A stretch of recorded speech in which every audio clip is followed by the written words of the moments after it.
Praise lord. హల్లెలూయా.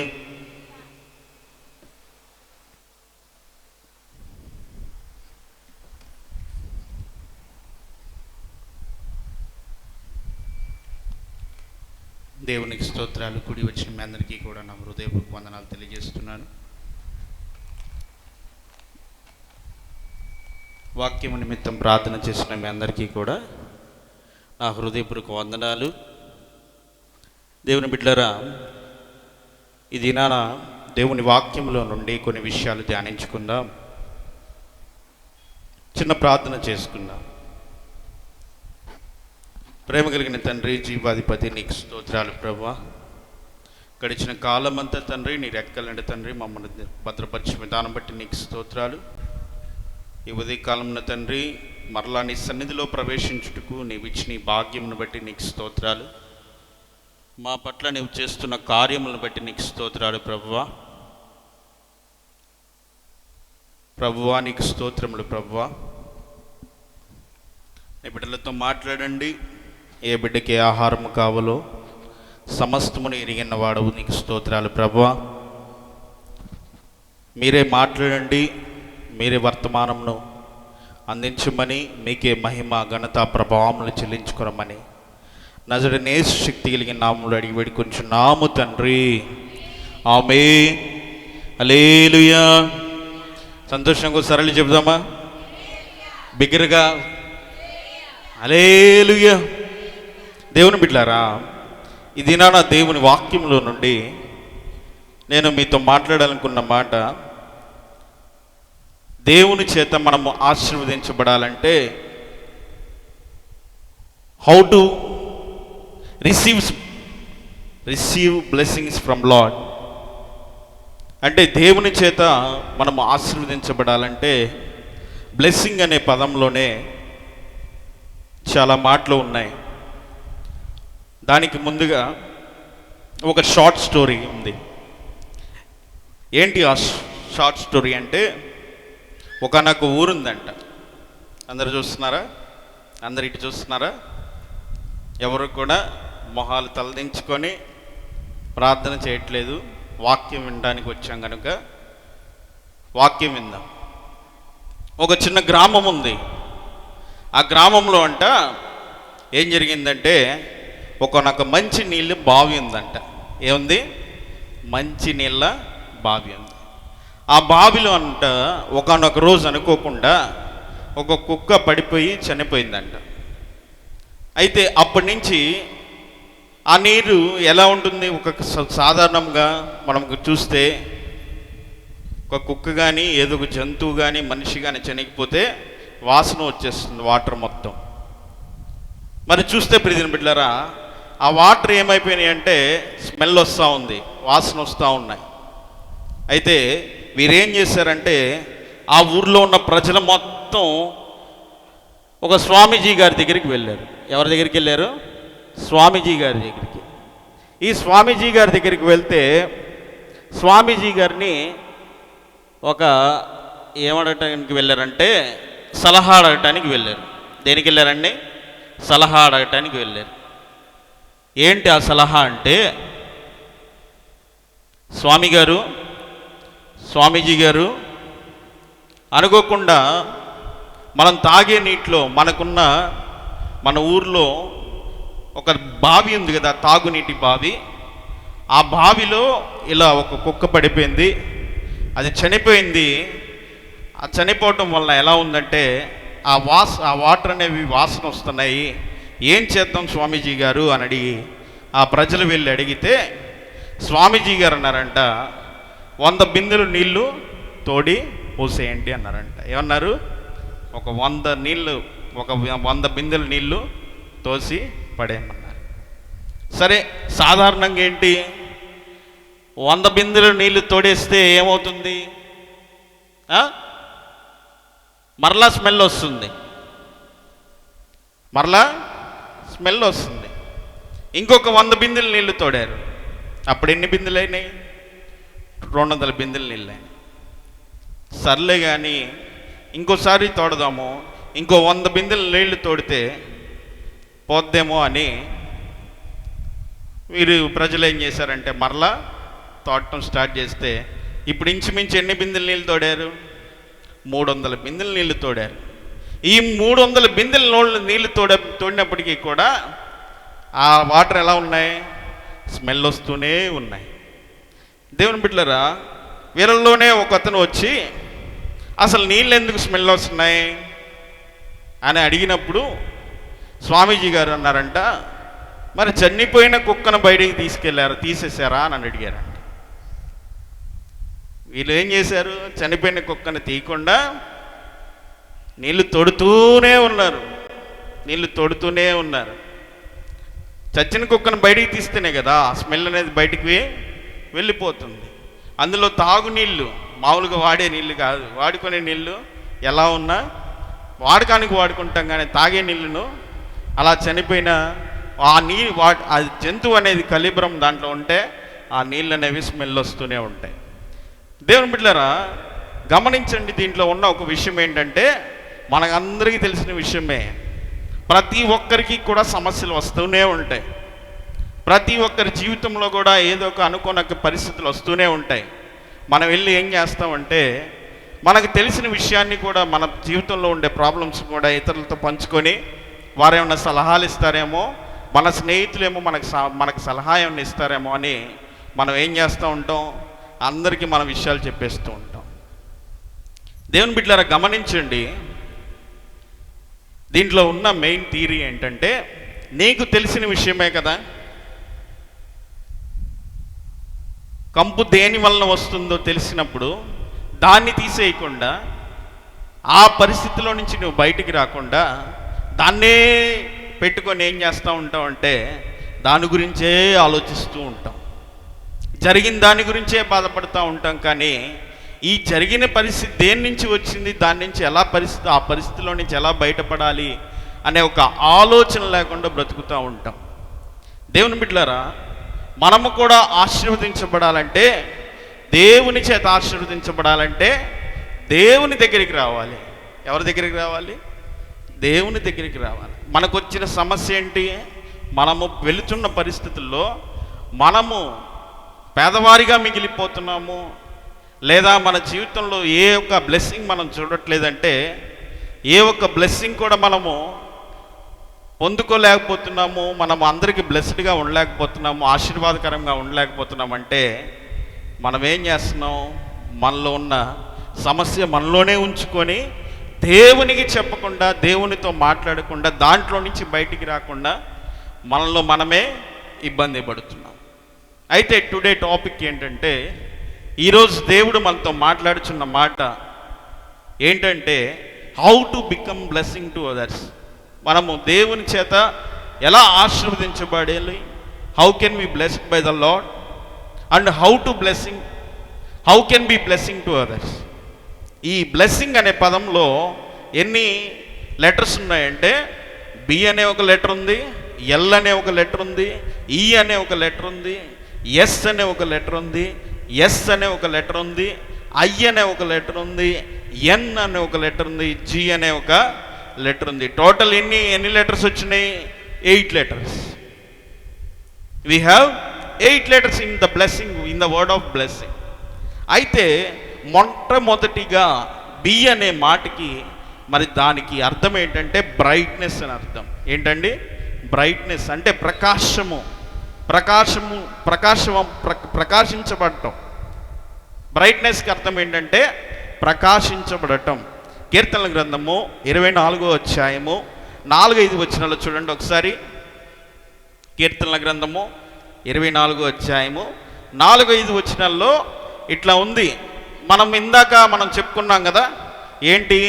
ఆ పడిన కుక్క వల్లే ఆ నీళ్లు ఏవైతే వేస్ట్ అయిపోయాయో, స్మెల్ వచ్చేసినాయో, వాసన ఎలా వచ్చినాయో, మరి ఆ కుక్కను తీయబట్టే కదా ఇప్పుడు ఆ వాసన అనేది వెళ్ళిపోయింది. దాని గురించి దేవుని వాక్యం ఏం సెలవిస్తుందంటే, వ్యర్థమైన దాని యందు మనస్సు పెట్టకయు, కపటముగా ప్రమాణము చేయకయు, నిర్దోషమైన చేతులను, శుద్ధమైన హృదయమును కలిగి ఉండువాడే వాడు యెహోవా వలన ఆశీర్వాదము నొందును, తన రక్షకుడైన దేవుని వలన నీతి మత్వము నొందును. దేవునికి స్తోత్రములు కలుగును గాక. హల్లెలూయా. అందరూ ఒకసారి ఇటు చూడండి. వ్యర్థమైన దాని యందు మనస్సు పెట్టకయు, కపటముగా ప్రమాణము చేయకయు, నిర్దోషమైన చేతులను శుద్ధమైన హృదయమును కలిగి ఉండువాడే. వ్యర్థమైన వాటి యందు మనసు పెట్టకూడదు. మనలో పనికొచ్చే ఆలోచనలేంటి, పనికిరాని ఆలోచనలేంటి, పనికొచ్చే పని ఏంటి, పనికి రాని పని ఏంటి అనేది మనం గుర్తించగలగాలి. దేవుని వాక్యం సెలవిస్తుందంటే ఎప్పుడు మనము దీవించబడతామంటే దేవుని చేత వ్యర్థమైన దాని యందు మనస్సు పెట్టకూడదు. We don't concentrate on useless things. We need not to concentrate on useless things. పనికి రాని విషయాలు, పనికి రాని పనుల మీద ఎప్పుడు కూడా వ్యర్థముగా మన మనస్సు పెట్టకూడదు. అయితే దేవుడు అంటున్నాడు, నిర్దోషమైన చేతులు కలిగి ఉండాలి, శుద్ధమైన హృదయం కలిగి ఉండాలి. నిర్దోషమైన చేతులు, there is no dust on our hands. మన చేతుల్లో అనేది దోషం అనేది ఉండకూడదు. ఏముండకూడదు? మన చేతులతో ఏ దోషము చేయకూడదు. దుష్టమైన హృదయము కలిగి ఉండకూడదు. నిర్దోషమైన చేతులు కలిగి ఉండాలి, శుద్ధమైన హృదయము కలిగి ఉండాలి. దేవుని బిడ్డలారా, అప్పుడు మాత్రమే దేవుడు ఏం చేస్తాడంటే మనల్ని ఆశీర్వదిస్తాడు. దేవుని బిడ్డలారా, బ్లెస్సింగ్ అనే వర్డ్లో ఇప్పుడు దానికి అర్థం ఏంటంటే బ్రైట్నెస్. బి అనే వర్డ్కి బ్రైట్నెస్, ప్రకాశించబడాలి, దేవుని కొరకు ప్రకాశించబడాలి. దానియేలు గ్రంథము 12వ అధ్యాయము 3వ వచనం చదవండి. దానియేలు గ్రంథము, మీకు ఏమైనా రీసౌండ్గా ఉందా? నా వాయిస్ క్లియర్గానే ఉందా? క్లియర్గానే ఉందా? ఇబ్బంది ఏమైనా ఉంటే చెప్పండి, దాన్ని అడ్జస్ట్ చేద్దాం. దానియేలు గ్రంథము 12వ అధ్యాయము 3వ వచనం చదవండి ఎవరన్నా తీసి. బుద్ధిమంతులైతే ఆకాశ మండలములోని జ్యోతులను పోలిన వారై ప్రకాశించెదరు. నీతి మార్గమును అనుసరించి నడుచుకొనున్నట్లు ఎవరును అనేకులను త్రిప్పుదురో వారు నక్షత్రము వలె నిరంతరమును ప్రకాశించుదురు. దేవుని బిడ్డలారా, నీవు దేవుని చేత ఆశీర్వదింపబడాలంటే బుద్ధిమంతులైన జ్యోతుల వలె ప్రకాశించాలి. బుద్ధిని కలిగిన వారు వీరు ఏం చేస్తారు? దేవుని వైపు వారి మనస్సులను అనేక మంది తట్టు దేవుని వైపు త్రిప్పుతారు. దేవుని బిడ్డలారా, బుద్ధిమంతులైతే, మరలా చదవండి, బుద్ధిమంతులైతే ఆకాశ మండలములోని జ్యోతులను పోలిన వారై ప్రకాశించుదురు. బుద్ధిమంతులు ఏం చేస్తారు? ఆకాశ మండలంలోని జ్యోతుల వలె ప్రకాశించబడతారంట. తర్వాత నీతి మార్గమును అనుసరించి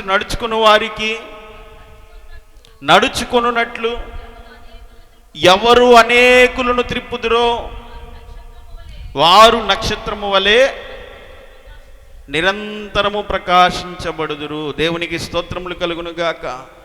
నీతి మార్గము వైపు నడిపించే వారికి, నీతి మార్గంలోనికి నడిపించే వారికి, నీతి మార్గము ఏ మార్గం? అది దేవుని మార్గం,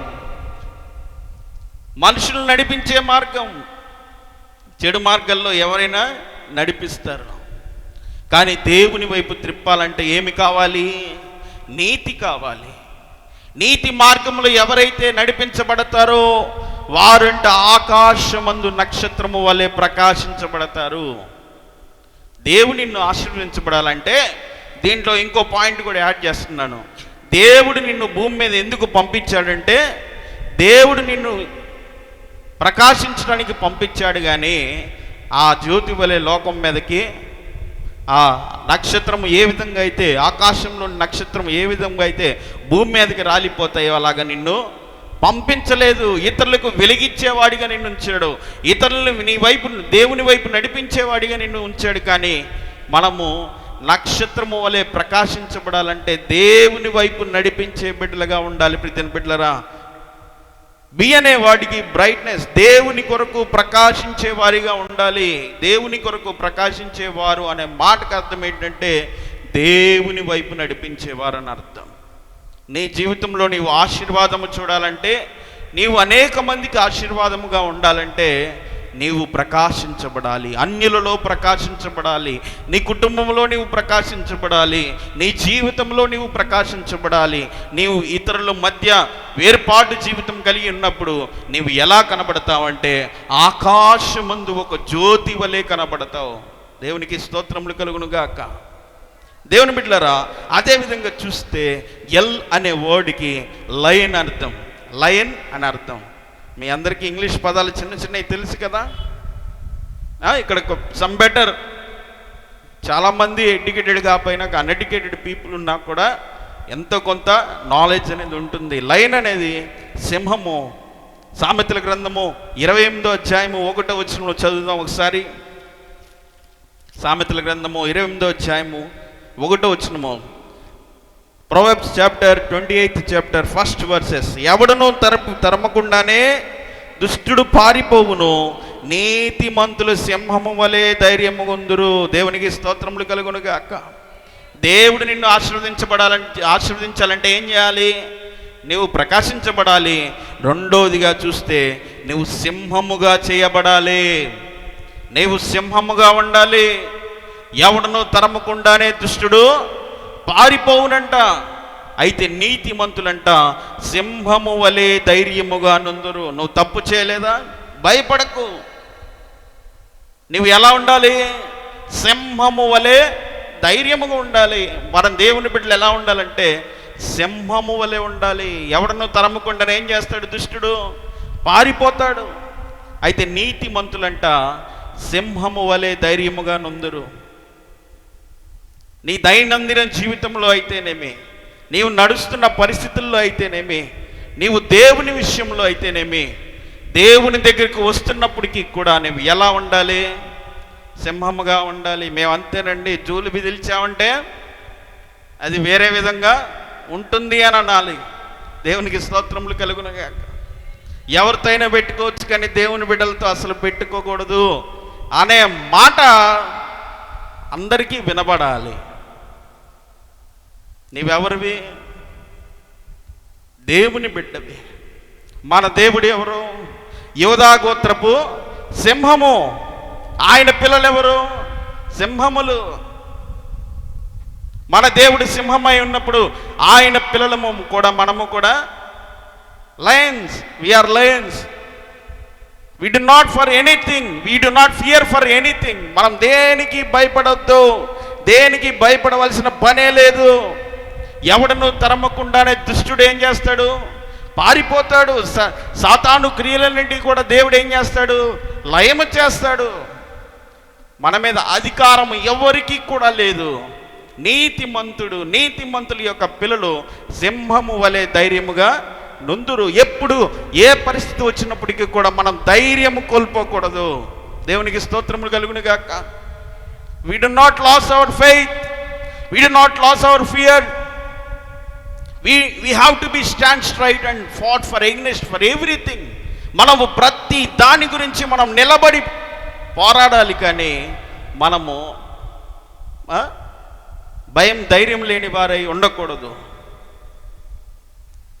దేవుడు మనల్ని ఎలాగ చూస్తున్నాడంటే ఆయన పిల్లలము గనుక నీతిమంతుల పిల్లలు సింహము వలె ధైర్యముగా నుందురంట. దేవుని బిడ్డలారా, ఫస్ట్ విషయం చూసాము, మనము బ్రైట్నెస్ ప్రకాశించబడాలి. రెండవదిగా సింహముగా ఉండాలి. పురుషుడైనప్పటికీ, స్త్రీ అయినప్పటికీ, సేవకుడైనప్పటికీ, సేవకురాలైనప్పటికీ ఎవరైనా కూడా ఎలా ఉండాలంటే ధైర్యముగా సింహము వలె ఉండాలి. దేవునికి స్తోత్రములు కలుగును గాక. మూడవదిగా చూస్తే BLE బ్లెస్సింగ్లో థర్డ్ లెటర్ ఏంటంటే ఐస్ అన్నమాట. ప్రీతిని బిడ్డలారా, దేవుని కొరకు ఆశ్చర్యకరమైన సంగతులను చూచే కన్నులు కలిగి ఉండాలి. కీర్తనల గ్రంథము సామ్స్ 119 చాప్టర్ 18th verse 18వ వచనము.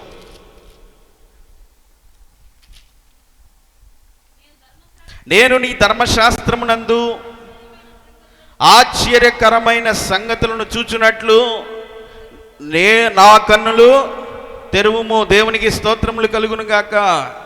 దేవుని బిడ్డలారా, నేను నీ ధర్మశాస్త్రమునందు ఆశ్చర్యమైన సంగతులను చూచునట్లు నా కన్నులు తెరువుము. దేవుని కొరకు ఆశ్చర్యకరమైన సంగతులను చూచే కన్నులు కలిగి ఉండాలి. అలాగని మరి లోకస్తులు ఎలా చూస్తారు? ఎప్పుడు వస్తారా, ఏ టైం వస్తుందా, ఎక్కడ దొరుకుతారా, ఎలా చేద్దాం అదే ఆలోచన ఉంటుంది. కానీ దేవుని కొరకు ఎదురు చూచే కళ్ళంట ఆయన ధర్మశాస్త్రం ఉందంట. ఆయన మనకు ఆశ్చర్యకరమైన సంగతులను చూసే కన్నులుగా మన కన్నులు చేస్తాడు. మన ఐస్, మన కళ్ళు దేవుడు ఏ ఆశ్చర్య కార్యములు చేయబోతున్నాడు అనే సంగతులను గూర్చి కనిపెట్టాలి. కానీ ఇంకా వేరే వాటి మీద మనము మనసును ఉంచకూడదు. అసలు లోకం వైపు అసలు వద్దు.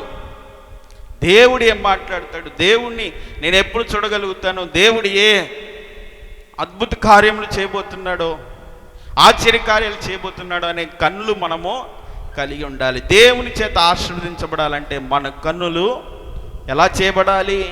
ఆయన ధర్మశాస్త్రమునందు ఆశ్చర్యకరమైన సంగతులను మనకు తెలియజేస్తాడు. మరి నీ కన్నులు దేవుడిచ్చిన ఈ గ్రంథమును చూస్తూ ఉన్నాయా? ఎంతమంది ప్రార్థన చేస్తున్నారు, ఎంతమంది వాక్యం చదువుతున్నారు, ఎంతమంది దేవుని కొరకు కనిపెడుతూ ఉన్నారు? నేను వాక్యం చదువుతూ ఉంటే దేవుడు అనేకమైన విషయాలు బోధిస్తాడు. ఎంతోమందిని, ప్రపంచంలోనే ఎంతోమందిని మార్చిన ఘనత దేనికి ఉన్నదంటే ఈ బైబిల్ అనే గ్రంథానికి ఉంది. దేవుని యొక్క పరిశుద్ధమైన గ్రంథానికి మాత్రమే ఉంది. బైబిల్ అనే మాటకు అర్థం ఏంటి?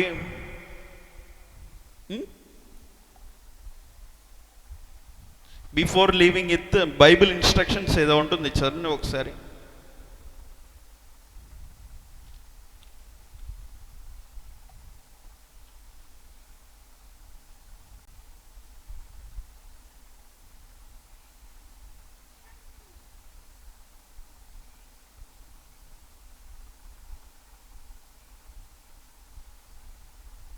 Best instructions before leaving earth. Bible అనే దానికి మీనింగ్ ఏంటంటే ఇన్స్ట్రక్షన్స్ ఇస్తుంది. Best instructions before leaving earth. మనము భూమి నుంచి వెళ్ళిపోతున్నప్పుడు మనకి ఉపయోగపడేది, మనకి ఇన్స్ట్రక్షన్స్ ఇచ్చేదే బైబిల్. ప్రియమైన బిడ్డలారా, Bible best instructions before living earth. మనము భూమి మీద విడిచిపెట్టబడతాం కదా, దేవుని సన్నిధికి వెళ్ళబోయే ముందే మనము సరి చేసుకునేది, మనల్ని సరిదిద్దేది, మనల్ని నిలబెట్టేది దేవుని యొక్క వాక్యము, దేవుని యొక్క గ్రంథము, దేవుని బైబిల్. దేవుని బిడ్డలారా, మూడవదిగా చూస్తూ ఉన్నాము, మన కనులు దేని కొరకు? ఆశ్చర్యకరమైన సంగతులను కనిపెట్టే విధంగా ఉండాలి. ఒక దర్శనం కలిగి ఉంటే, ఒక ఆలోచన కలిగి ఉంటే, ఒక ప్రకాశించే కళ్ళు కలిగి ఉంటే నువ్వు ఎలా ఉంటుందంటే, మందిరం కట్టబడనక్కర్లేదు, ఒక దుర్గము స్థాపించబడిందని నీ మనసులో అనుకుంటే చాలు, దేవుడు కార్యం చేస్తాడు. దేవుడు చేయాలని ఏం లేదు. ఈ మందిరం ఇంత కట్టి ఇంత మహాఘనతగా అనేక మంది చూచినట్లుగా దేవుడు చేయాల్సిన అవసరమే లేదు. ఒక దుర్గము స్థాపించబడింది. అది ఒకానొక రోజు అనేక మందికి వెలుగునివ్వబోతుంది, అనేక మందిని త్రిప్పబోతుంది. ఇదే ప్రాంతంలో దేవుడు తీసుకువచ్చే ఒక రోజు ఉంది.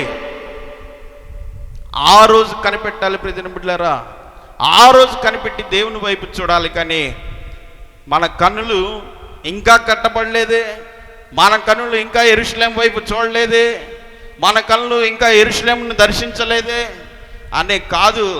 నీవు దర్శనంలోనే నీ కన్నులతోనే నీవు యెరూషలేములో ఉన్నావు అని నీవు గుర్తెరగాలి. ప్రియమైన బిడ్డలారా, దేవుని బిడ్డలారా, బైబిల్ అనే బ్లెస్సింగ్ అనే వార్డులో మొదటిగా బ్రైట్నెస్, రెండవదిగా చూస్తే లయన్, మూడవదిగా ఐస్, నాలుగవదిగా చూస్తే ఎస్ అనే వర్డ్కి అర్థం ఏంటంటే సక్సెస్. ఏంటండి? సక్సెస్. దేవుని వాక్యమును ధ్యానించి వర్ధిల్లుతూ ఉండాలి. నీవు సక్సెస్ పొందుకోవాలి, నీ లైఫ్లో నీవు సక్సెస్ చూడాలంటే దేవుని వాక్యమును నువ్వు ధ్యానించాలి. యెహోషువ గ్రంథము, జోషువ ఫస్ట్ చాప్టర్ 8 వర్సెస్. యెహోషువ 1వ అధ్యాయం 8వ వచనంలో,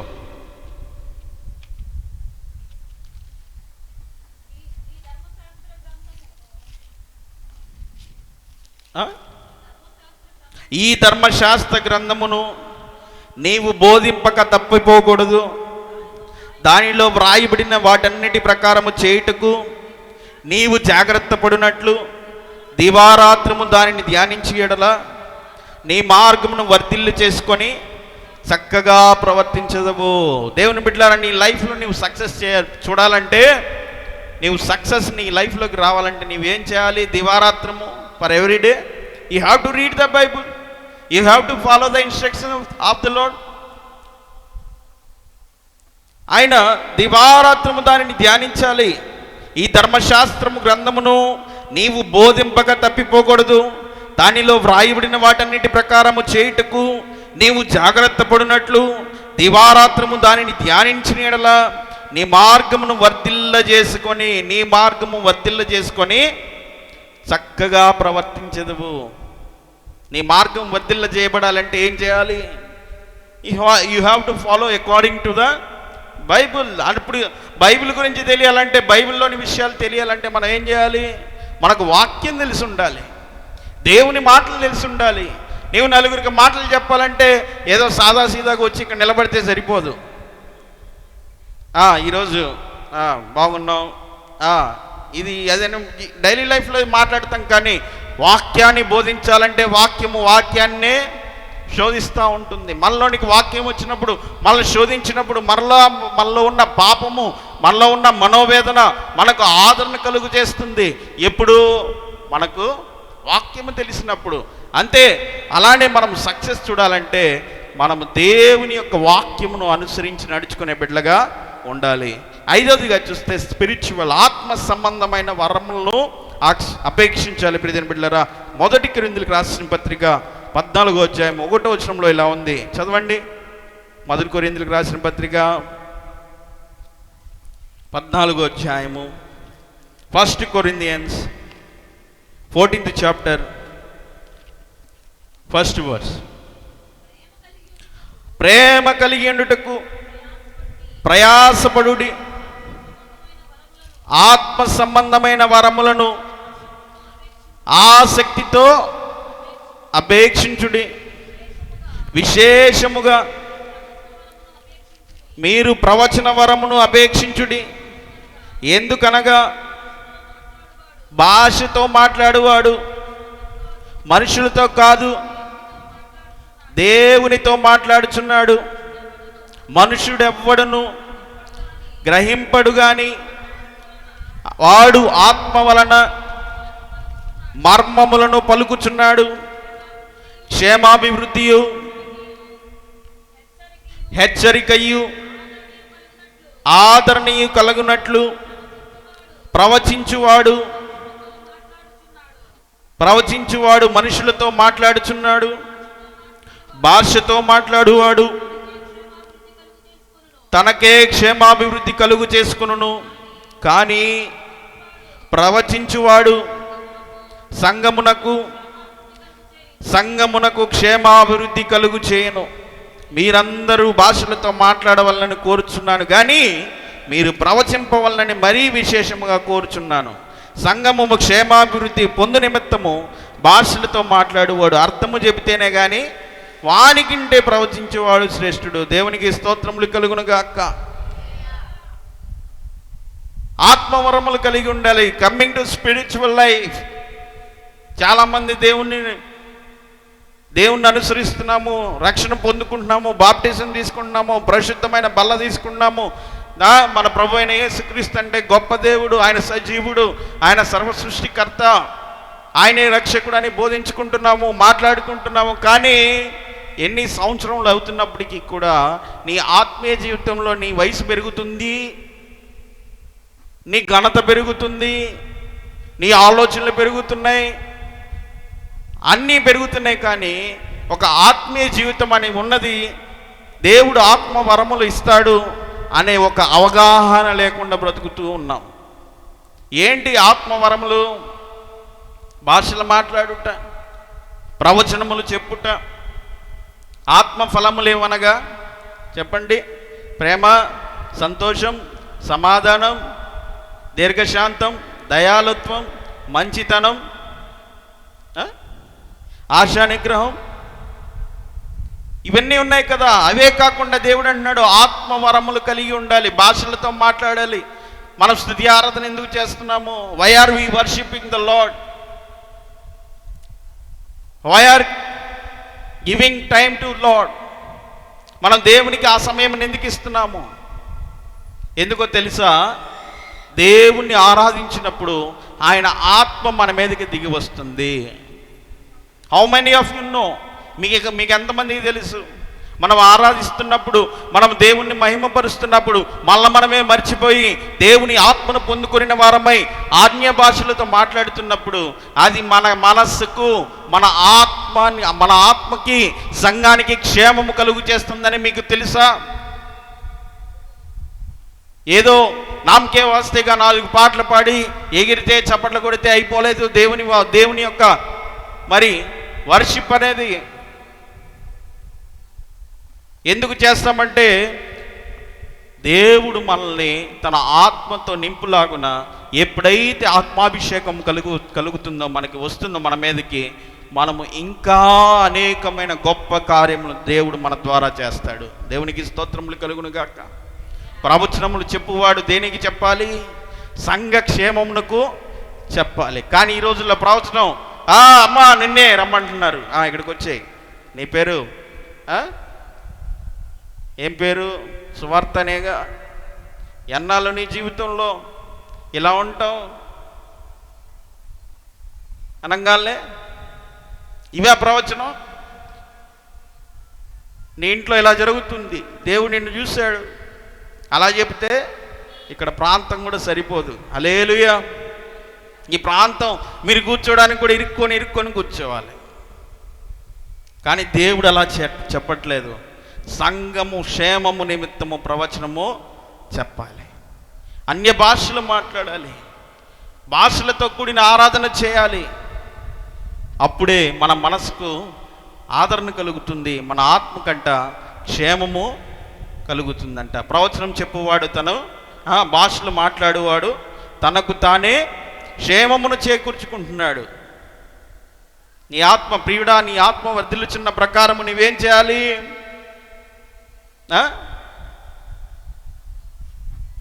సంఘములో స్తుతి ఆరాధన చేస్తున్నప్పుడు ఏదో ఒక పిచ్చివారిగా, వెర్రివారిగా మిగతా వారిని చూసి వారిని చూసి ఆనందించడం కాదు. వారిని చూసి మనం ఏదో అవటం కాదు. మనము దేవుని యొక్క శక్తిని పొందుకోవాలి. దేవా నన్ను తాకు అని దేవుణ్ణి అడగాలి. దేవా నన్ను దర్శించు, నీ ఆత్మతో నింపు, నీ ఆత్మాభిషేకము నాకు కలుగు చేయని దేవుణ్ణి అడగాలి. నీవు వయసు పెరుగుతుంది, అన్నీ మారుతున్నాయి, పిల్లలు పెరుగుతున్నారు, వాళ్ళ పిల్లలు అవుతాయి, వాళ్ళకి అవుతున్నాయి. కానీ నీ ఆత్మీయ జీవితం అనేది ఒకటి ఉంది. ఆత్మీయ జీవితంలో ఎదుగుదల లేకపోతే నువ్వు మరణించిన ప్రభువుని చూస్తావు, కానీ నీ అత్యధికమైన మహిమ అనే ప్రదేశంలోనికి నువ్వు వెళ్ళవు. హల్లెలూయా, హల్లెలూయా. దేవునికి స్తోత్రములు కలుగును గాక. 4వదిగా లెటర్ చూస్తే స్పిరిచువల్ ప్రిజన్ బిడ్డలరా. 5వదిగా చూద్దాము, ఇంటెలిజెంట్, వివేకవంతుడిగా ఉండాలి. సామెతల గ్రంథము 1వ అధ్యాయము 5వ వచనంలో చూస్తే, సామెతల గ్రంథము 1వ అధ్యాయము, నా కుమారుడా నా జ్ఞానోపదేశము ఆలకింపుము, వివేకము గల నా బోధకు చెవియొగ్గుము, అప్పుడు నీవు బుద్ధి కలిగి నడుచుకుందువు. తెలివిని బట్టి నీ పెదవులు మాట్లాడును. దేవుని స్తోత్రములు కలుగును గాక. వివేకవంతుడిగా ఉండాలి, జ్ఞానము గలవాడు, విని పాండిత్యము వృద్ధి చేసుకొనును. వివేకము గలవాడు ఆలకించి నీతి సూత్రములను సంపాదించుకును. ప్రొవర్బ్స్ ఫస్ట్ చాప్టర్ 5th వర్సెస్లో ఉంది కదా, నీవు వివేకవంతుడిగా ఉండాలి. దేవుని చేత నీవు ఆశీర్వదించబడాలంటే వివేకంగా ప్రవర్తించాలి. జ్ఞానం లేని వారిగా ఉండొద్దు. జ్ఞానం లేని వారులారా మీరు ఎన్నాళ్ళు తిరుగుతారు, నా దగ్గరికి రండి అని దేవుని వాక్యం సెలవిస్తుంది కదా. సామెతల గ్రంథంలో చూస్తే దేవుని యొక్క వాక్యం సెలవిస్తుంది, ఎన్నాళ్ళు జ్ఞానం లేని వారిగా ఉంటారు, ఎన్నాళ్ళు తెలివి లేని వారిగా ఉంటారు, ఎన్నాళ్ళు దేవునికి దూరంగా బ్రతుకుతారు.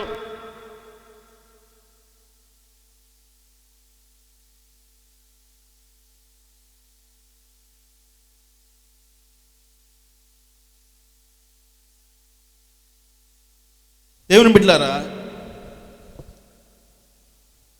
మనం ఎలా ఉండాలంటే వివేకవంతులుగా ఉండాలి. 5వదిగా చూస్తే ఇంటెలిజెంట్, 6వదిగా చూస్తే న్యూ బాండ్ పీపుల్గా ఉండాలి. ఎలా ఉండాలి? న్యూ బాండ్ అంటే క్రొత్తగా మీరు జన్మించిన వారైతేనే వారై ఉండాలి. 1 పేతురు రాసిన పత్రిక 1 Peter 2nd చాప్టర్ 2nd వర్సెస్లో చూస్తే క్రొత్తగా జన్మించిన శిశువులను పోలిన వారిగా ఉండాలి. ఎలా ఉండాలండి? కొత్తగా జన్మిస్తారు కదా శిష్యులు, పిల్లలు పుట్టినప్పుడు వారు ఎలా ఉంటారు? వారిలో ఏదైనా పాపం ఉంటుందా? చాలా మృదువుగా, వారికి ఏమీ తెలియదు, ఈ లోక జ్ఞానం ఉండదు, ఈ లోక ఆలోచనలు ఉండవు. వారు భూమి మీదకి వచ్చినప్పుడు వారు ఎంతో పాపము లేని వారిగా, పాపము తెలియని వారిగా ఉంటారు కదా.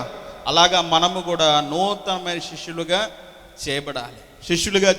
పెద్దని బిడ్డలారా, దేవుని బిడ్డలారా, చివరిగా చూస్తే జీ అనేది బ్లెస్సింగ్లో చివరి లెటర్ ఏంటంటే జెంటిల్నెస్, సాత్వికం కలిగి ఉండాలి. ఏంటంటే సాత్వికం కలిగి ఉండాలి. సాత్వికం అనగా మంచితనం. ఎవరన్నా మనల్ని మేలుకొని వచ్చినప్పుడు మనం ఏం చేయాలి? వారికి సహాయం చేయాలి, వారికి మంచి మార్గం ఏదో చూపించాలి, మంచే బోధించాలి. కానీ వారిని చెడిపోయేవారిగా, వారిని వేరే త్రోవలోకి తీసుకెళ్లేవారిగా ఉండకూడదు. సంఖ్యాకాండము నెంబర్స్ 12th చాప్టర్ 3rd వర్సెస్లో చూస్తే సాత్వికము కలిగి జీవించాలి. సాత్వికులు ధన్యులు, వారు దేవుని కుమారులు అనబడతారు. దేవునికి స్తోత్రములు కలుగును గాక. మోషే భూమి మీదనున్న వారందరిలో మిక్కిలి సాత్వికుడు ఎవరండి? మోషే. మిక్కిలి మంచివాడు. మోషే ముందు ఎవరన్నా కలబడుతున్నా కానీ, ఎవరన్నా అన్యాయంగా మాట్లాడుతున్నా కానీ ఓర్చుకునేవాడు కాదు. ఎవరిని చూస్తూ ఉండి ఓర్చుకునేవాడు కాదు. ఎవరికైనా అన్యాయం చేస్తున్నా, ఎవరన్నా తప్పుగా మాట్లాడుతున్నా, ఎవరన్నా మరి మంచిని తప్పి బ్రతుకుతూ ఉంటే మోషే ఎలా ఉండేవాడు? చూస్తూ ఊరుకుండేవాడు కాదు. అందుకే దేవుడే అంటున్నాడు, మోషే మిక్కిలి సాత్వికుడు, మంచివాడిగా ఉండాలి. ఈ రోజుల్లో మంచితనం కూడా చేతగానితనంగా అయిపోతాం. మన మంచితనమే, ఇతరుల మంచిని కోరే మనం మంచిగా ఉంటాం. కానీ మనల్ని ఏం చేస్తున్నారు? ముంచేస్తున్నారు, నెట్టేస్తున్నారు, నిందలు వేసేస్తున్నారు. మరి మంచితనం చేతగానితనం కూడా ఉండకూడదు. కొంతమంది మోసం చేస్తున్నా కూడా ఇంకా మంచివారు అనుకుంటాం. వారంత మంచివారు లేనట్టుగా మనం భావిస్తూ ఉంటాం. ఉండాలి కానీ అతి మంచి అనేది ఉండకూడదు. దేవుని బిడ్డలారా, లోకంలో బ్రతికేటప్పుడు ఎలా ఉండాలంటే పాముల వలె తెలివిగా బ్రతకాలి. హల్లెలూయా. దేవుని సన్నిధికి వచ్చినప్పుడు, దేవుని బిడ్డల దగ్గరికి వచ్చినప్పుడు పావురముల వలె జీవించాలి. ఎలా ఉండాలి? పావురముల వలె, మలినము లేని వారిగా, పరిశుద్ధులుగా, పరిశుద్ధమైన ఆలోచనలు కలిగి ఉండాలి. లోకంలో బ్రతికేటప్పుడు మాత్రం పాముల వలె తెలివిగా ఉండాలి. ప్రజల బిడ్డలారా, ఈరోజు దేవుడు మనల్ని ఆశీర్వదించాలంటే, దేవుని చేత మనం ఆశీర్వదించబడాలంటే మొదటిగా నువ్వు ప్రకాశించబడాలి. ఒకసారి చెప్తారా అందరూ? మొదటిగా ప్రకాశించబడాలి. రెండవదిగా అందరూ చెప్పండి, మొదటిగా ప్రకాశించబడాలి, రెండవదిగా సింహము వలె ధైర్యముగా ఉండాలి, మూడవదిగా మన కన్నులు దేవుని వైపే ఉండాలి, ఆయన చేసే ఆశ్చర్య కార్యములపైనే ఉండాలి, నాలుగవదిగా చూస్తే మన సక్సెస్, మన విజయము ఎలా మనకి కలిగి ఉండాలంటే దేవుని వాక్యము ద్వారా మనం నడుచుకొని దేవుని వాక్యమును బట్టి మనం ప్రవర్తించాలి. ఐదవదిగా చూస్తే ఆత్మీయంగా జీవించాలి. ఎలా ఉండాలి? ఆత్మీయంగా జీవించాలి. ఆరవదిగా ఇంటెలిజెంట్, వివేకవంతులుగా ఉండాలి. ఇది చేస్తే ఎలా వస్తుంది? ఈ మాట అంటే ఎలా ఉంటుంది? ఈ పని చేస్తే ఎలా ఉంటుంది అనే ఒక వివేకమైన జ్ఞానం కలిగి ఉండాలి. ఆరవదిగా చూస్తే న్యూ బాండ్ పీపుల్గా ఉండాలంటే నూతన శిష్యులు ఎలాగ ఈ భూమి మీదకి వస్తారో అటువంటి మనస్సును, అటువంటి వ్యక్తిత్వమును ధరించుకుని వారై ఉండాలి. చివరిగా చూస్తే సాత్వికము కలిగి ఉండాలి. ఏంటండి? సాత్వికము కలిగి ఉండాలి. ఇది ప్రార్థన చేసుకుందాం. కళ్ళు మూయండి, ప్రార్థన చేసుకుందాం. ప్రేమ కలిగిన తండ్రి, జీవాధిపతి, నీకు స్తోత్రాలు, నీకు లెక్కలేనన్ని వందనాలు ప్రభువా. ఈ ఉదయ కాలంలో తండ్రి మేము ఆశీర్వదించబడాలంటే, మేము ఆశీర్వాదముగా ఉండాలంటే ఈ బ్లెస్సింగ్ అనే లెటర్లో మరి తండ్రి, ఈ వర్డ్లో ఎన్ని లెటర్స్ అయితే ఉన్నాయో అన్ని లెటర్స్కు మరి తండ్రి ప్రతి ఒక్క అయ్యా మరి తండ్రి పదానికి నీవు మరి తండ్రి మాతో మాట్లాడినందుకు మీకు స్తోత్రాలు. మేము ప్రకాశించబడాలి, సింహము వలె ధైర్యముగా ఉండాలి. మా కన్నులు నీ వైపు, నీవు చేసే ఆశ్చర్యకరమైన సంగతుల మీద మా మనసును ఉంచాలి. మా సక్సెస్ తండ్రి నీ వాక్యము ద్వారా మాకు చేకూర్చబడాలి. మీ ఆత్మీయమైన వరములు కలిగి మాకు ఆత్మానుసారమైన జీవితము మేము కలిగి జీవించాలి. వివేకవంతులుగా చేయబడాలి. పుట్టిన నవ శిష్యుల వలె ఎలా అయితే ఉంటారో వారి యొక్క నడవడికను, వారి యొక్క వ్యక్తిత్వాన్ని ధరించుకునే బిడ్డలుగా ఉండాలి. చివరిగా చూస్తే ప్రభువా, సాత్వికము కలిగి ఉండాలని నీవు చెప్పిన మాటలు మరి తండ్రి మమ్మల్ని ఎంతో బలపరిచాయని మేము నమ్ముచున్నాం ప్రభువా. గుడి వచ్చిన నీ బిడ్డలందరిని బట్టి నీకు స్తోత్రాలు. పేరు పెట్టి తండ్రి బిడ్డలందరితో మాట్లాడింది మీకు స్తోత్రాలు. మరి కుటుంబాల్లో కార్యములు చేయండి, ఆరోగ్యం ఇవ్వండి, ఆయుష్నివ్వండి, ఆర్థికంగా దీవించండి తండ్రి. రాలేని వారు మరి తండ్రి మరలా వచ్చే వారము మేమందరం కలుసుకొనడానికి, నీ సన్నిధిలో ముచ్చటించడానికి మేమందరము ప్రేమ కలిగి ఒకరికొకరు హెచ్చరించుకొనుచు ధైర్యము చెప్పుకుంటూ ముందుకు వెళ్ళడానికి మాకు కృపనివ్వండి తండ్రి. నీకు స్తోత్రాలు. ఇంతవరకు తండ్రి నీ సన్నిధిలో మరి తండ్రి ప్రతి ఒక్క కార్యక్రమమును నీకు క్రమముగాను మర్యాదకరంగాను జరిగించినందుకు మీకు స్తోత్రాలు ప్రభువా. మరలా మా గృహాలకు వెళ్ళొచ్చుండగా ఈ ఆనందకరమైన దినాల్లో మేము ఉండగా ఏ ఒక్క మరి తండ్రి అయ్యా మరి ప్రభువా అపవాదికి చోటు తావివ్వకుండా ప్రతి ఒక్క కుటుంబంలో సంతోషమును, సమాధానమును అనుగ్రహించండి. మరి తండ్రి ఈ యొక్క మరి తండ్రి ఈ సంవత్సరపు ముగింపు దినాల్లో మేము ఉండగా నీ పనులన్నిటికీ మరి తండ్రి సకాలంలో మరి జరిగించండి, క్షేమముగా జరిగించండి, సమాధానాన్ని అనుగ్రహించండి తండ్రి. మీకు స్తోత్రాలు. మరలా మరి తండ్రి మేము వచ్చే చివరి ఆదివారం వరకు అయ్యా నీ కృప, నీ కనికరం మాపై ఉంచండి. సింహము వలె ధైర్యంగా ఉండి మేము ముందుకు నడవడానికి మీరు కృప చూపించండి తండ్రి. నీకు స్తోత్రాలు. మీకే మహిమ, ఘనత, ప్రభావం చెల్లించుకున్నామని నజరేయుడైన యేసు శక్తి కలిగిన నామములో అడిగి వేడుకుంటున్నాము తండ్రి. ఆమేన్, ఆమేన్.